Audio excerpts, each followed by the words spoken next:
Qualcuno si chiederà che cosa hanno in comune i dipinti dell'artista Michelangelo Merisi, detto il Caravaggio, come Ragazzo morso da un ramarro, Fanciullo con canestra di frutta, La buona ventura, I bari, Concerto, Il Bacco, Il suonatore di liuto, La vocazione e il martirio di San Matteo. La risposta è Mario Minniti, un pittore siracusano di 6 anni più giovane del maestro lombardo. Infatti Caravaggio lo sceglie come il suo modello, proprio per la sua sensualità. I due avevano in comune la passione per l'arte e una profonda amicizia, che turbò non poco i contemporanei. Entrambi si trovavano a Roma proprio sul finire del Cinquecento, quando erano allievi presso la bottega del Cavalier d'Arpino. Entrambi, stanchi di sottostare ai suoi comandi, decisero di ribellarsi e di intraprendere un lavoro da indipendenti. Mario Minniti però era spesso soggiogato dalle idee del Caravaggio. Mario Minniti diverrà un diffusore del caravaggismo in Sicilia, proponendo comunque un'arte più domestica e adatta ai committenti siciliani. Caravaggio si ribellò spesso alle autorità costituite ed egli non ebbe vita facile.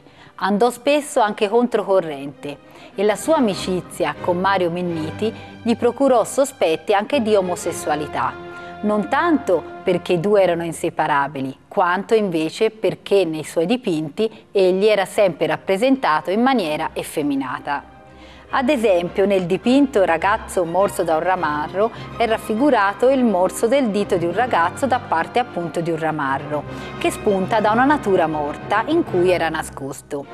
Il significato moralistico sta nel fatto che spesso nel piacere si nasconde anche un grande dolore, in particolare per quanto riguarda le pene d'amore, e proprio ad esse allude il Caravaggio, per via della scelta del modello effeminato con una rosa tra i capelli e la spalla destra scoperta. Anche nel dipinto Suonatore di liuto dell'Ermitage, data l'estrema somiglianza con il Bacco degli Uffizi, si ritiene sia sempre lo stesso modello. Il fanciullo, in questo caso, ha le labbra dischiuse e sembra stia cantando, accompagnandosi con lo strumento. Gli strumenti musicali abbandonati sul tavolo ci documentano le rigide regole prospettiche apprese nello studio lombardo, che si contrappongono invece alla gestualità morbida delle mani, che sfregano le corde, e allo sguardo languido del ragazzo. I musicologi, nello spartito, hanno individuato un sonetto d'amore di un autore anonimo, il quale è dunque un invito ai piaceri dell'amore e alle gioie della vita attraverso le arti, quindi la musica e il canto, e i piaceri terreni, la frutta e i fiori. Era inevitabile che con il suo continuo provocare i benpensanti divenisse a sua volta provocato. Per vivere e lavorare a Roma, a Caravaggio fu necessaria la protezione del cardinale Francesco Maria del Monte, ma questa non fu sufficiente a garantirgli la tranquillità. Infatti, un giorno, in una taverna, egli venne provocato e fu costretto ad uccidere. Condannato a morte in contumacia, egli fu costretto a fuggire da Roma. Da qui iniziarono tutte le sue disavventure, che terminarono solo nel 1610 con la sua morte.